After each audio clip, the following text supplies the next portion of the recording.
जय रामकृष्ण हरी. आज आपण सार्थ श्री ज्ञानेश्वरी अध्याय 10 ओवी क्रमांक 168 या ओवीचा थोडक्यात अर्थ पाहणार आहोत. ओवी अशी आहे. म्हणून भाग्य जे सानुकूल जालिया केले अद्यय सदा सफळ तैशे श्रुताधित सकळ गुरु कृपा साच.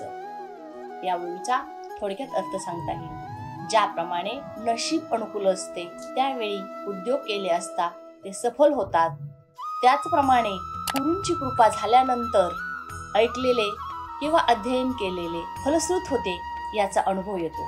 थोडक्यात काय तर मनुष्य जीवनामध्ये गुरुकृपेचं महत्व अनन्यसाधारण आहे. ज्याप्रमाणे माळी बागेतील झाडांना वेळोवेळी खत पाणी घालतो, त्याची काळजी घेतो, परंतु वसंत ऋतू येताच त्या झाडांना फळे फुले येतात, ती बहरतात आणि फलश्रुती होते. किंवा विषमज्वर झालेल्या व्यक्तीस तो बरा झाल्यानंतरच गोड वस्तू असेल तर त्याची गोड चव कळते. त्याचप्रमाणे गुरूंची कृपा झाल्यानंतर व्यक्तीमधील षड्विकार हळूहळू दूर होतात आणि त्याचे अंतःकरण शुद्ध होते.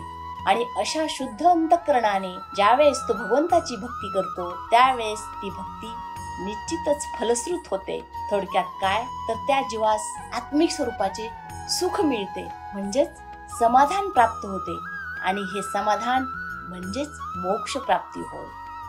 जय जय रामकृष्ण.